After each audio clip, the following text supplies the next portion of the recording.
Hello friends, how are you all? I hope everyone is doing good. मैं बहुत दिनों के बाद आप लोगों के सामने आई हूँ।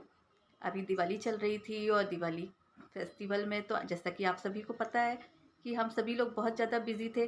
घर की साफ सफाई, ऑफिस सेलिब्रेशन, फिर गेस्ट, ये सब करते करते तो समय इतना ज़्यादा निकल गया कि बातचीत का समय ही नहीं मिला।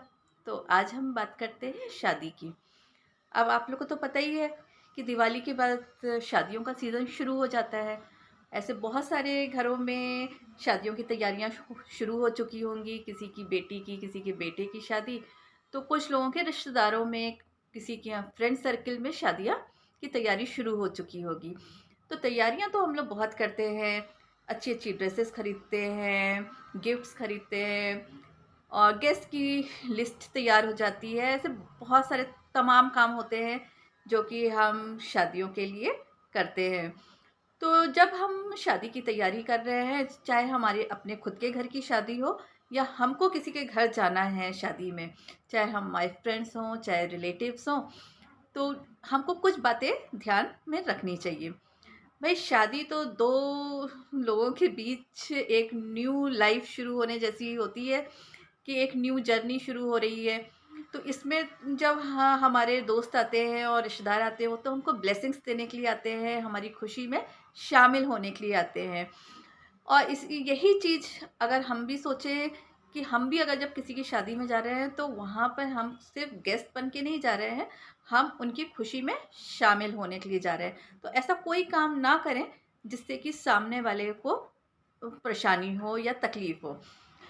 होता ये है कि जो हमारी जो पुरानी शादियाँ होती थी पुराने तरीके से, और कुछ बीच में ऐसा कुछ सिस्टम क्रिएट हुआ कि थोड़ा सा लाइवली माहौल करने के लिए तो बड़े तरह तरह के मजाक होना कि हाँ ये मजाक कर लिया तो वो मज़ा आ गया।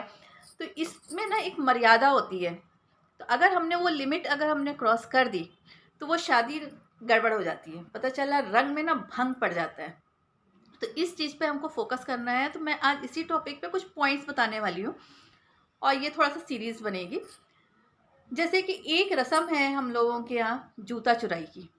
तो जूता चुराई की जो रस्म है ये बहुत ही प्यारी रस्म होती है, जो कि जीजा और साली के बीच के जो रिश्ते हैं उसको एनहेंस करने के लिए बनी हुई है। लेकिन अक्सर शादियों में मैंने ये चीज़ देखी है कि ये रस्म ऐसी हो जाती है कि बिल्कुल उस समय रोना धोना हो जाता है, चिड़चिड़ाहट हो जाती है, गुस्सा गुस्सी हो जाती है, वर का अपमान हो जाता है, वधू का अपमान हो जाता है, पता नहीं क्या क्या हो जाता है। पता चला एक अच्छी सी रस्म में यहाँ पे सिर्फ जीजा और साली के बीच में ये रस्म होनी थी, तो पता चला सारे रिश्तेदार ऐसे खड़े हो जाते हैं, ईगो आ जाती है। तो इससे हमको बचना है।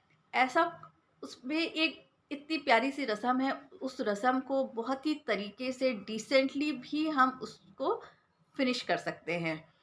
ना कि इसमें कोई ईगो वाली बात नहीं है कि साली को इतने ही पैसे चाहिए हैं तो वो उसके पीछे लड़ेगी या फिर उसकी सहेलियां उसका साथ देंगी, या फिर यहाँ पे जो दूल्हा जो पक्ष के जो लोग हैं उन लोग में भी ईगो आ जाए कि हम क्यों ऐसा करेंगे, और फिर उनके जो दोस्त हैं वो भी कुछ गंदे गंदे मजाक करने लगें।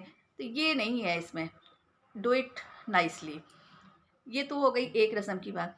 दूसरी एक और, जैसे हम लोगों के यहाँ जो फेरे होते हैं वो अक्सर रात में होती है। हमारे यहाँ की जो शादियाँ हैं वो रात में चलती हैं। तो लेट नाइट जब ये शादियाँ चलती हैं तो दुल्हन की जो सहेलियाँ हैं और बहनें हैं वो एक तरफ बैठती हैं, दूल्हे के जो दोस्त हैं और रिश्तेदार हैं वो दूसरी तरफ बैठते हैं, और कई सारी चीज़ें होती रहती हैं एक के बाद एक के बाद एक। तो इन द मीन टाइम ना लोग सोचते हैं कि क्यों ना हम इस माहौल को लाइवली बना दें।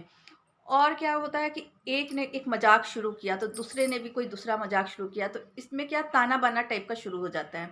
और जब ये मजाक मजाक में ना इतनी अभद्रता हो जाती है, इतनी इनडिसेंसी हो जाती है कि लोगों को पता ही नहीं चलता है कि हम इनडिसेंट मोड में चले गए हैं। तो अगर सब लोग इस चीज़ का ध्यान रखें कि हमको कितनी लिमिट में बात करनी है, कोई ज़रूरी नहीं है कि हम इसको बड़ा ही ना ऐसे कोई फंक्शन टाइप का, अरे जब फेरे हो रहे हैं, जब शादी हो रही है तो वो एक बहुत ही मतलब इम्पोर्टेंट काम हो रहा है दूल्हा दुल्हन के बीच में।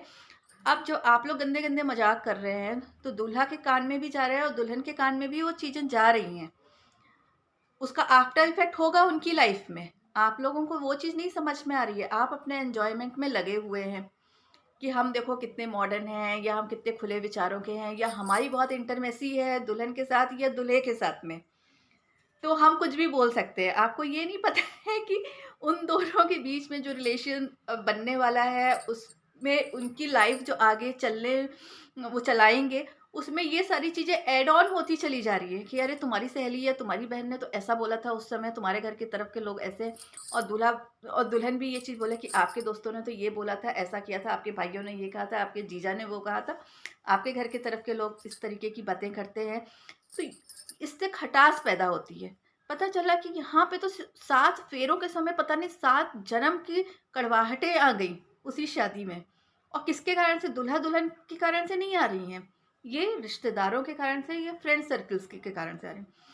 तो हम जिनकी भी शादियाँ हो रही हैं, वो तो अपना ध्यान रखेंगे ही रखेंगे कि उनको क्या करना है, लेकिन जो उनके जो इर्द-गिर्द के लोग हैं, उनको भी इस शादी को बहुत ही सीरियसली ही लेना है, और मज़ाक करने हैं, जोक्स करने हैं, तो हल्के-फुल्के करने हैं। इसमें कहीं पर भी ईगो टाइप की कोई चीज़ नहीं आनी चाहिए। तो thanks for watching and keep watching, subscribe my channel, thank you very much, or keep watching the next video on this same series. Thank you very much.